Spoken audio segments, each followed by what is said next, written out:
Hey guys, it's Divyansh, welcome back to other episode. और इस episode में हम लोग बात करने वाले हैं फुटबॉल ट्रांसफर मार्केट से रिलेटेड लेटेस्ट ट्रांसफर अपडेट और साथ ही साथ इस समय जो फुटबॉल इंटरनेट पे जो ट्रेंडिंग स्टोरीज और कंट्रोवर्सी चल रही है उसको हम आज के एपिसोड में कवर करेंगे। तो सबसे पहले यार बात करते हैं एम्बापे, फ्लोरेंटिनो पेरेज और पीएसजी के बारे में। अब यार देखो, मैंने आपको कल के एपिसोड में बताया था कि इस पूरे हफ्ते की जो हेडलाइन होने वाली है ना, वो इसी स्टोरी के रिगार्डिंग होने वाली है। और यहाँ पर यार ये कंट्रोवर्सी अनदर लेवल पे जा चुकी है। यहाँ पे सबसे पहले यार 1-2 दिन पहले एक इंटरव्यू में फ्लोरेंटिनो पेरेज ने इस चीज़ को कहा कि जो भी एम्बापे के रिगार्डिंग स्टोरी है वो हम जनवरी में रैप अप करने की कोशिश करेंगे। और उन्होंने बहुत ही खुलेआम कह दिया कि 1 जनवरी को एम्बापे की स्टोरी का कंक्लूजन निकल जाएगा। अब इस चीज़ को पीएसजी को बहुत ज़्यादा एक तरीके से मतलब ऑफेंसिव लगी और उन्होंने इस चीज़ पे बिल्कुल खुलेआम, यहाँ पे जो उनके स्पोर्टिंग डायरेक्टर है लेनार्डो, उन्होंने इस चीज़ को कहा कि जो भी रियल मैड्रिड का बिहेवियर है बहुत ज़्यादा डिसरिस्पेक्टफुल है towards Mbappe and as well as towards PSG. उन्होंने कहा कि ट्रांसफर विंडो खत्म हो चुकी है और सीजन अंडरवे, और ऐसे में रियल मैड्रिड की तरफ से अगर ऐसे बयान आ रहे हैं तो ये कहीं ना कहीं दोनों क्लब्स के बीच में जो रिलेशन है उसको डिटेरियोरेट करेगा और ये बहुत ज़्यादा डिसरिस्पेक्टफुल है। यहाँ पे एम्बापे के साथ हम अपना रिलेशन ठीक करने की कोशिश कर रहे हैं और वहीं दूसरी तरफ रियल मैड्रिड उसको खराब पे खराब करे जा रही है। और ये एक तरीके से मेरे को थोड़ा सा अजीब लगा क्योंकि उसके कुछ टाइम पहले यहाँ पे कुछ टाइम के साथ साइमल्टेनियसली एम्बापे ने भी एक पर्सनल इंटरव्यू में खुद ये कहा कि वो रियल मैड्रिड में जाना चाहते हैं, वो अपना ड्रीम जाना चाहते हैं। उसके बाद कहीं ना कहीं लेनार्डो सारा ब्लेम कहीं ना कहीं रियल मैड्रिड पे लेके आ रहे हैं। और सिर्फ इतना ही नहीं, यहाँ पे उन्होंने कॉल आउट किया है कार्लो एंसेलोटी को भी और करीम बेंजेमा भी। उन्होंने कहा है कि रियल मैड्रिड को अपने प्लेयर्स और अपने स्टाफ मेंबर को भी यहाँ पे थोड़ा कंट्रोल में रखना पड़ेगा। वो भी कहीं ना कहीं कुछ ज़्यादा ही डिसरिस्पेक्टफुल हो रहे हैं और यहाँ पे पब्लिक डोमेन में आके वो स्टेटमेंट दे रहे हैं जो कि उनको नहीं देने चाहिए। तो यहाँ पे ये सिचुएशन बना हुआ है। वैसे आपको बता दूं, एम्बापे और पीएसजी के रिगार्डिंग जो इस समय लेटेस्ट अपडेट है वो ये है कि आने वाले कुछ टाइम में यहाँ पर पीएसजी उनको एक नया contract renewal offer, I think ये उनका चौथा अटेम्प्ट होने वाला है और इस बार ये होगा 2 साल का।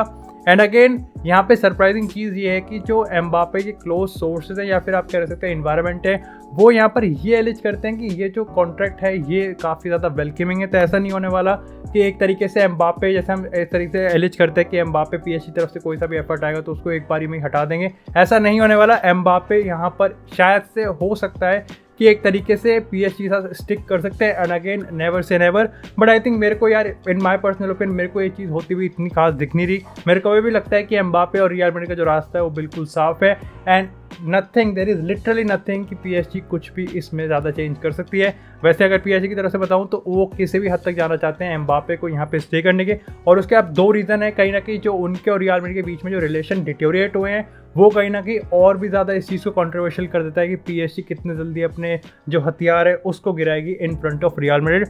इसी के बाद यार एम्बापे के रिगार्डिंग एक और कंट्रोवर्सी है। अब आपको पता है एम्बापे, नेमार, मेसी, ये ट्रायो आई थिंक इस समय यूरोप में सबसे ज़्यादा डेडली है and it is one of the most exciting trio to actually ever play in football एक साथ। लेकिन सीन यहाँ पे ये चल रहा है कि 4 मैचेस लगातार ये मैच खेल चुके हैं और उसमें से 2 गोल मारे हैं। लाइक वो प्लेयर्स जो कि इंडिविजुअल अगर इनके सीज़न की बात करें तो 30 से 40 गोल्स हर सीजन मारते हैं, लेकिन जब साथ आए हैं तो सिर्फ 2 गोल इन 4 मैचेस।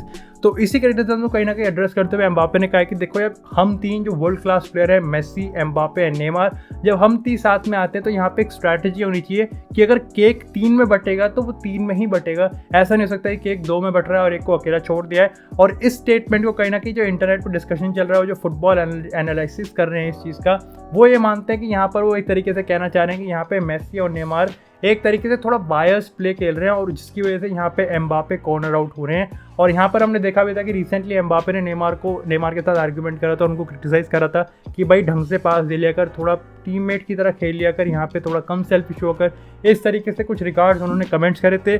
और यहाँ पर यही एक तरीके से उन्होंने डायरेक्टली इस क्वेश्चन को आंसर करते हुए करा है। इसी के साथ बात करते हैं अपनी नेक्स्ट अपडेट की, जो कि अगेन पीएसजी से। हाँ भाई, पीएसजी से काफ़ी सारी अपडेट्स हैं, चाहे एक तरीके से कह सकते हैं जो कि कुछ खराब है, लेकिन ये वाली अपडेट कईयों के लिए ख़राब हो सकती है और कईयों के लिए बहुत ज़्यादा अच्छी भी हो सकती है। अब यार कई रिपोर्ट्स के हिसाब से, और एक जो इटली नेशनल टीम के जो स्ट्राइकर हैं, लेजेंड हैं, उन्होंने इस चीज़ को कहा है कि मॉरिशियो पोचेटिनो की जो पोजीशन है इस समय पीएसजी में वो बहुत ज़्यादा ख़राब है। और उसके पीछे 2 रीज़न है। सबसे पहले तो उन्हें नहीं पता कि इतनी बड़ी जो सुपरस्टार से भरा हुआ ड्रेसिंग रूम है उसको कैसे मैनेज करते हैं, और दूसरा ये है कि ही don't know exactly the tactics जो कि उनको यूज़ करनी है इस टीम में। और यहाँ पर कहीं ना कहीं ये चीज़ और भी ज़्यादा उभर के आ रही है, क्योंकि यार PSG की जो रिसेंट फॉर्म चल रही है वो मैं कहूँगा डिजास्टर तो नहीं है बट इतनी अच्छी भी नहीं है। अगर हम जिस टीम जो स्ट्रेंथ इस पेपर पे रखती है उसको कंपेयर करें, और यहाँ पे for the first time ever यहाँ पर PSG, क्योंकि यार मॉरिशियो पोचेटिनो की पोजीशन अब खतरे में है, यहाँ पे पहली बार ज़िनेदिन ज़िदान अब बैटिंग ऑर्डर में ऊपर आ रहे हैं। अभी तक ज़िदान को लेकर यही रूमर्स थे कि वो या तो फ्रेंच नेशनल टीम को ज्वाइन करेंगे या फिर वो यूवेंटस के मैनेजर बन सकते हैं, लेकिन for the first time ever batting order. और इस समय कहीं ना कहीं फुटबॉल पंडित यहाँ पे ये रूमर कर रहे हैं, यहाँ पे ये एक तरीके से स्पेकुलेट कर रहे हैं कि ज़िनेदिन ज़िदान एक्चुअली में वो मैनेजर हो सकते हैं जो कि PSG को ओवरटेक कर ले।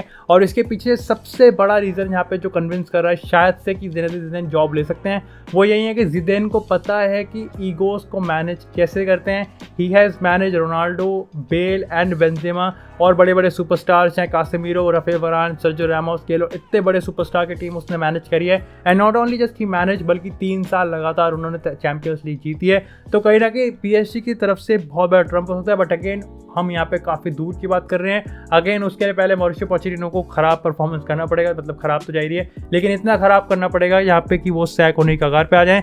इसी के साथ यार बात करते हैं मैन यूनाइटेड से। तो यार सीन है मैनचेस्टर यूनाइटेड वर्सेस एवर्टन वाले टाइम पे, जब बैक स्टेज यहाँ पे सर एलेक्स फर्गसन की और फेमस बॉक्सिंग रेसलर खबीब की यहाँ पे कॉन्वर्सेशन होती है, तो वहाँ पे सीन ये बनता है खबीब उनसे पूछते हैं कि आपका इस मैच को लेकर क्या रिमार्क्स है। तो ही सेड कि as soon as Everton find out कि यहाँ पे रोनाल्डो सब्स्टिट्यूट बेंच पे बैठे हुए हैं, उन्होंने मैच को थोड़ा एग्रेसिवली स्टार्ट किया है। और जब खबीब ने ये कहा कि भाई सेकंड हाफ में तो रोनाल्डो आया था, तो उन्होंने यहाँ पे सर एलेक्स फर्गसन ने ये चीज़ कही कि you have to start your best players at in every match. और ये स्टेटमेंट इसलिए ज़्यादा इंपॉर्टेंट हो जाता है क्योंकि उस टाइम से लेके आज के दिन तक यहाँ पर ओले गुनार सोल्शायर ने अपने इस एक्शन को हमेशा डिफेंड किया और उन्होंने कहा कि मैंने जो भी किया वो बिल्कुल सही है, मैंने रोनाल्डो को बेंच किया है वो बिल्कुल सही था, मेरे को पता है कि रोनाल्डो कैसे मैनेज करना है। और डिस्पाइट कि अनफॉर्चुनेटली हमने एवर्टन के अगेंस्ट यहाँ पे ड्रॉ किया है, लेकिन मैं ये जो भी मैंने किया है, जो भी मैंने एक्शंस लिए हैं वो बिल्कुल ठीक है। तो यहाँ पे साफ दिख रहा है कि सर एलेक्स फर्गसन के और ओले गुनार सोल्शायर के जो टैक्टिक्स हैं वो कहीं ना कहीं जो प्लेयर को लेके विजन है और स्ट्रैटेजी है वो काफ़ी ज़्यादा डिफरेंट दिखाई दे रही है। बट रादर मैं आपको कहूँ तो यहाँ पे ओले गुनार सोल्शायर पे भाई पूरा ट्रस्ट करता है इस समय मैनचेस्टर यूनाइटेड। इसी के साथ यार बात करते हैं बार्सिलोना से। तो यहाँ पे जो प्रेसिडेंट जॉन लेपोर्टा हैं उनके बहुत ही क्लोज सोर्सेज ने इस चीज़ को रिवील किया है कि इस समय जो भी अवेलेबल मैनेजर्स हैं वो लेपोर्टा को कन्विंस नहीं करते कि वो रोनाल्ड कोमन से रिप्लेस करके बार्सिलोना को आगे ले जा सकते हैं। और ऐसे में आपको पता है अवेलेबल मैनेजर्स की लिस्ट काफ़ी अच्छी है। यहाँ पे गोलार्डो है, यहाँ पे रॉबर्टो मार्टिनेज है, एरिक टेन हैग है और यहाँ पर कहीं ना कहीं जावी हर्नांडेज भी हैं। लेकिन उसके बावजूद यहाँ पे उन्होंने इस चीज़ को रिवील किया है कि जॉन लेपोर्टा का प्लान ये है कि रोनाल्ड कोमन को नेक्स्ट सीजन तक का टाइम दिया जाए। और इररिस्पेक्टिव जैसे यार मैंने आपको कल के एपिसोड में भी कहा था कुछ भी हो जाए वहाँ पे कोई चेंज नहीं होने वाला, रोनाल्ड कोमन कंटिन्यू नहीं करेंगे। और यहाँ पे बहुत ही शॉकिंगली यहाँ पे जो जॉन लेपोर्टा का जो प्लान है वो है थॉमस टूचेल को बार्सिलोना का मैनेजर बनाना। अब इसके रिगार्डिंग जो मतलब जो भी ये सोर्सेज लीक कर रहा है, जो भी स्पेकुलेट कर रहा है, वो ये कहते हैं कि यहाँ पे जॉन लेपोर्टा को पता है कि जर्गन क्लोप को और लाना यहाँ पे बार्सिलोना में लाना बिल्कुल पॉसिबल नहीं है। मैंने यार आपको 2-3-4 एपिसोड पहले इसको बताया भी था कि यहाँ पे जॉन लेपोर्टा के 2 प्राइम कैंडिडेट हैं, थॉमस टूचेल और जर्गन क्लोप।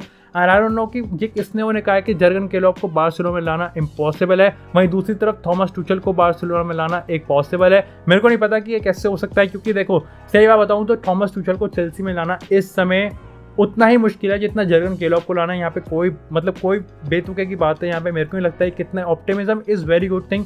बट अगेन यहाँ पे हम थॉमस टूचेल की बात कर रहे हैं एंड यहाँ पे हार्डली कभी ऐसा होता है कोई जॉब चेल्सी की जॉब को छोड़ के किसी और क्लब में जाता है अनटिल एंड अनलेस यहाँ पे चेल्सी उसको खुद सैक नहीं कर दे। इसी के साथ यार बात करते हैं नेक्स्ट सर्वे की। तो यहाँ पर सीन यार ये है कि फियोरेंटिना ने इस चीज़ को कंफर्म कर दिया है कि जो दुसान लाहोविक हैं वो अपना नया कॉन्ट्रैक्ट साइन नहीं करने वाले और ऐसे में उन्होंने अपना प्राइस टैग रिवील कर दिया और वो होने वाला है 90 million euros. End of course आपको पता है इस समय ट्रांसफर विंडो में उनको लेके काफ़ी ज़्यादा हाइप हुई थी एंडिंग डेज में, लेकिन अब इस समय जो क्लब्स की लिस्ट है वो काफ़ी ज़्यादा है। यहाँ पे आर्सेनल भी है, स्पर्स भी है, इंटरनेशनल भी है, जुवेंटस भी है, मैनचेस्टर सिटी भी है एंड अगेन और भी काफ़ी सारे प्लेयर्स हैं, काफ़ी सारे टीम जो क्लब्स हैं वो इस समय इंटरेस्टेड हैं दुसान लाहोविक में। लेकिन इस समय जो सबसे ज़्यादा चांसेस है उनको साइन करने के वो कोई और नहीं, वो है Manchester city and very rightly. और उसके बाद किसी के चांसेस है तो वो है जुवेंटस के। अब देखो यार सीन यहाँ पर यह है कि जुवेंटस उनके साथ एक ऐसी डील करना चाहती है जो कि उन्होंने फेडरिको कुछ ऐसा वाले केस में करी थी, मतलब कि यहाँ पे वो उनको 2 साल के लोन पे लेना चाहती है फिर 60 मिलियन यूरोज। वहीं सिटी इतना ड्रामा नहीं पालती, सिटी के पास पैसा है, सिटी को कोई दिक्कत नहीं है। सिटी कह रही है कि तुम 90 के 90 मिलियन यूरोज ले लो, और इसी की वजह से कहीं ना कहीं जो बैटिंग ऑड्स है उसमें इस समय सिटी सबसे ऊपर है। लेकिन आपको मैं एक चीज़ बता दूं कि ऐसी रिपोर्ट्स निकल के आ रही हैं कि सिटी शायद से जनवरी ट्रांसफर विंडो में एक बार फिर से हैरी केन को लेके जो सीन है उसको रिवाइव कर सकती है। लेकिन वहाँ पे 3 प्रॉब्लम है। Again they don't have Sterling anymore, मतलब अभी तो स्टर्लिंग है लेकिन स्टर्लिंग के रिगार्डिंग एक अलग ही सीन चल रहा है। एंड हमको पता है कि स्टर्लिंग बार्सिलोना को ज्वाइन करने में कितना ज़्यादा इंटरेस्टेड है। He knows that he is going to be very important part, he is going to play very important part in Barcelona squad. और वहीं दूसरी तरफ उनको डैनियल लेवी का स्टैंड नहीं पता कि क्या डैनियल लेवी का जो स्टैंड है वो बदला है नहीं बदला। अगेन अगर जिस तरीके से हैरी केन की परफॉर्मेंस चल रही है उसके बाद भी अगर मैनचेस्टर सिटी 150 मिलियन यूरो दे रही है तो भाई मेरे को ये लगता है कि यहाँ पे डैनियल लेवी को उसको रिजेक्ट करना चाहिए, और अगर कर दिया तो उससे बड़ा बेवकूफ़ मेरे लिए कोई है नहीं। इट्स माय पर्सनल ओपिनियन, आपका ओपिनियन बिल्कुल चेंज हो सकता है। So that's it for this episode guys. I hope आपको एपिसोड पसंद आया, और अगर एपिसोड पसंद आया तो आप एपिसोड को लाइक कर सकते हैं, चैनल को सब्सक्राइब कर सकते हैं। आपको इसी तरह फुटबॉल से रिलेटेड कंटेंट इस चैनल में मिलता रहेगा।